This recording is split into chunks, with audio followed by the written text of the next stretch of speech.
Olá a todos, chama todos bem-vindos a mais um vídeo em que nós queremos dar continuidade ao projeto A Bíblia ao longo do ano. Você está no canal da Igreja Luterana de Interlagos e hoje queremos dar prosseguimento com os capítulos 41 a 44 de Gênesis, que dizem respeito à leitura de hoje, dia 26 de janeiro. Vamos juntos? Vamos iniciar com um breve resumo dos capítulos. No capítulo 41, o rei do Egito, também conhecido como Faraó, tem dois sonhos que ninguém consegue decifrar.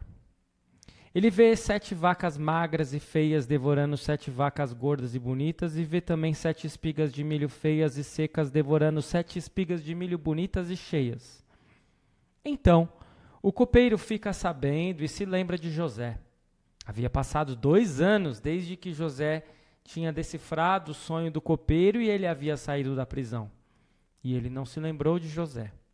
Mas, diante desta situação, ele relata ao faraó o que aconteceu na prisão com ele e o padeiro. E o faraó convoca José para vir à sua presença.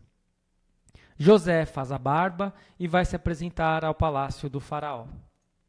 No palácio, José afirma que não é ele quem interpreta sonhos, mas Deus quem lhe dá o significado deles. O significado que Deus concede a José sobre os sonhos do faraó é que haveria 7 anos de fartura, seguido de 7 anos de seca. E o motivo pelo qual há 2 sonhos é porque isso ocorreria em breve. José recomenda ao faraó que ele chame um homem sábio para que ele lhe ajude a organizar o país nos 7 anos de fartura, a fim de que o país suportasse os 7 anos de dificuldades. Diante de um conselho tão magistral, o faraó não pensa em ninguém mais certo para o cargo, senão o próprio José, que se torna governador do Egito e o segundo homem mais poderoso do país, só atrás do próprio faraó. José, de prisioneiro, sem bem algum e sem qualquer poder, recebe o anel sinete do próprio faraó, roupas de linho fino e um colar de ouro. Como se não bastasse isso, o faraó faz José subir em sua carruagem e ordena que todos se inclinem diante dele e de José. José tem seu nome modificado para Zafenate-Paneia e recebe uma mulher egípcia chamada Asenate como sua esposa. José tinha 30 anos de idade quando essa mudança radical em sua vida aconteceu.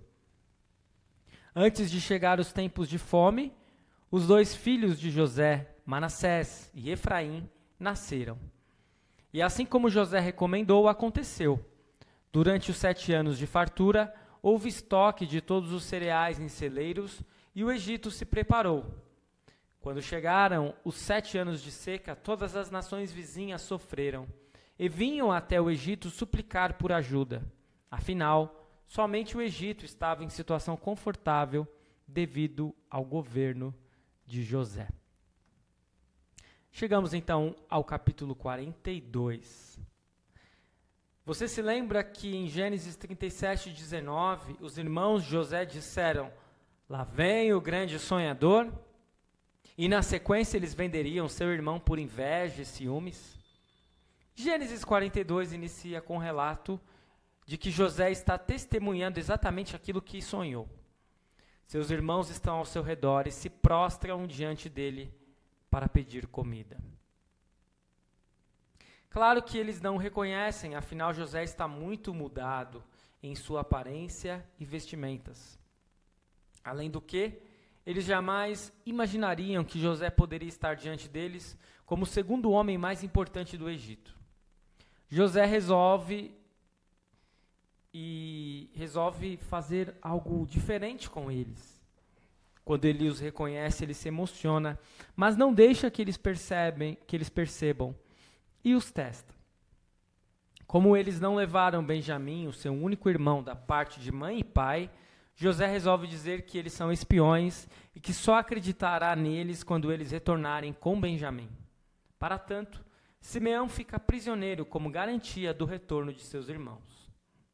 Ao chegarem de volta a Canaã, os irmãos de José têm a difícil missão de convencer Jacó de levar Benjamim na viagem de retorno ao Egito. Para piorar, eles descobrem que os sacos com cereais que trouxeram do Egito estavam com todo o dinheiro que eles haviam levado para entregar aos egípcios.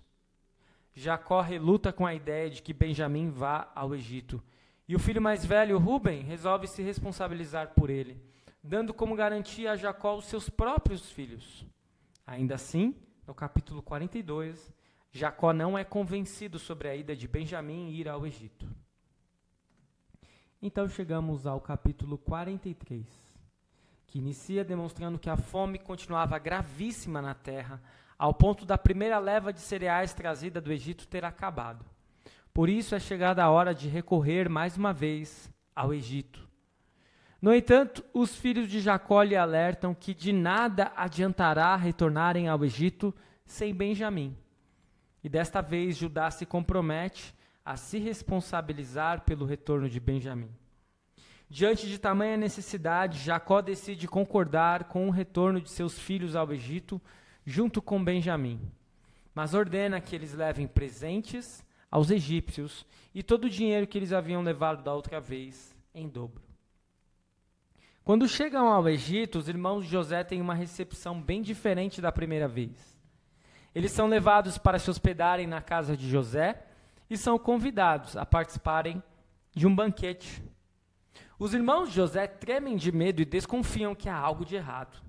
Até mesmo conversam com o administrador da casa de José a respeito do dinheiro nos sacos de cereal. Mas ele diz que estava tudo certo. E quando José chega e avista Benjamim, precisa sair da presença de seus irmãos, pois não consegue conter sua emoção. Ao retornar, coloca cada um em ordem de idade e manda servir uma excelente refeição a todos. Benjamim recebe 5 vezes mais do que os outros. No capítulo 44, o último capítulo da sessão de hoje, vemos a finalização do teste de José a seus irmãos. Eis que os irmãos de José são autorizados a retornar com sacos de cereais cheios de volta a Canaã. Contudo, José ordena que alguém coloque o seu copo de prata na boca do saco de mantimentos que Benjamim carregava.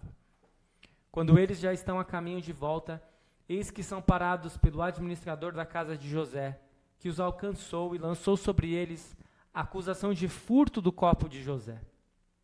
Os irmãos de José repudiam tal acusação e se submetem à revista. Caso o copo fosse encontrado com algum dos irmãos de José, este se tornaria escravo. Dito e feito, a revista é feita em todos por ordem de idade, Benjamim é revistado por último e o copo é encontrado no saco de cereais que ele carrega. Vão todos de volta ao encontro de José. Mas Judá argumenta que não poderá deixar que Benjamim fique, pois se isso acontecesse, Jacó morreria e se oferece para assumir a culpa de seu irmão. Até aqui, o breve resumo de Gênesis 41, 42, 43 e 44. Dúvidas e questões que podem surgir. Primeiro, por que José fez a barba para se apresentar ao faraó? Ele fez a barba, pois os egípcios estavam acostumados a raspar a cabeça e a barba, exceto em tempos de luto. E José queria se apresentar bem diante do faraó, e em sinal de respeito fez isso também. Questão 2, por que José diz a faraó de onde vêm os seus dons de interpretar sonhos? Porque José aproveita o ensejo, a oportunidade e testemunha a respeito do Deus que ele adora e ama. Questão 3, o que os 7 anos de fartura e os 7 anos de seca têm a nos ensinar? Que não podemos contar que o futuro será igual ao presente. Há muitas pessoas que, por vezes, acabam não cuidando do futuro. Acabam confiando que se tem fartura hoje, sempre terão fartura. Quando, na realidade, precisariam fazer um pé de meia e se programar para uma época em que não seriam tão prósperos. Não podemos contar que o futuro será igual ao presente. Questão 4. Estaria José interessado em se vingar de seus irmãos, ao tratá-los com rispidez e acusá-los de espionagem? Vingança não parece exatamente a intenção de José. José tem outra intenção que nós veremos na sequência. Questão 5. Por que José escolheu Simeão para ficar como prisioneiro? Uma vez que Rúben estivera ausente por ocasião da venda de José aos midianitas, Simeão teria assumido a responsabilidade, sendo como era o segundo em idade. Eis a razão por que José provavelmente o reteve. A insensibilidade de Simeão havia se manifestado também em outras ocasiões, como quando ele e Levi massacraram os semitas. Questão 6. Jacó tinha predileção pelos filhos de Raquel e por isso recusa a ideia de Benjamim ir ao Egito?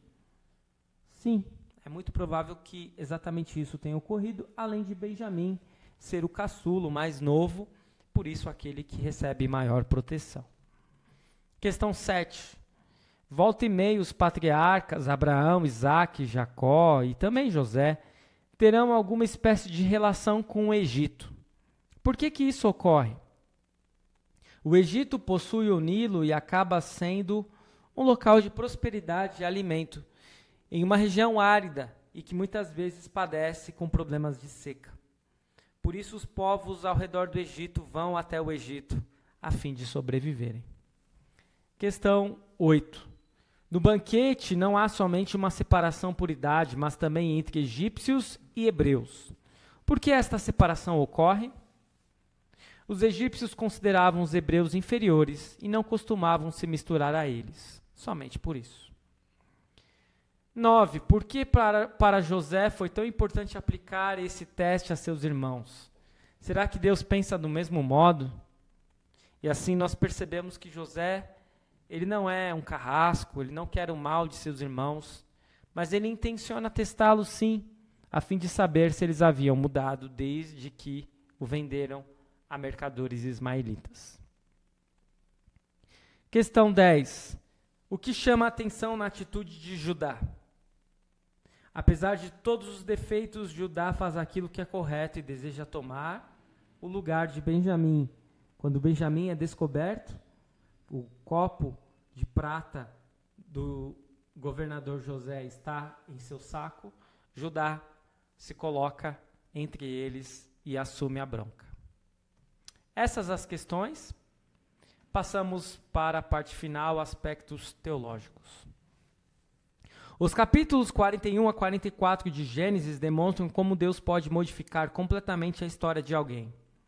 De prisioneiro, José se torna governador do Egito. Os irmãos de José sofrerão uma dura lição, mas terão ao mesmo tempo uma excelente oportunidade de se arrependerem do que causaram a José. Aprendemos que em nossa vida não é muito diferente. Se em algum momento estamos passando por alguma espécie de dificuldade, seja essa dificuldade física, de saúde, financeira, profissional, é certo que Deus tem poder para modificar drasticamente a nossa situação. Por outro lado, ao cairmos em pecado, seguidamente Deus irá nos fornecer oportunidades de arrependimento e de mudança. No entanto, nem sempre tais oportunidades serão tranquilas. Os irmãos de José não sofreram nem 1/10 do que José sofreu, mas passaram um grande perrengue com vistas a perceberem o mal que haviam causado ao seu irmão. Espero que este vídeo tenha sido de grande proveito para a sua caminhada de fé. Continue seguindo o nosso canal, continue seguindo o projeto A Bíblia ao longo do ano. Amanhã voltaremos com mais 3 capítulos de Gênesis, Gênesis 45, 46 e 47. Até a próxima. Fique na paz do Senhor.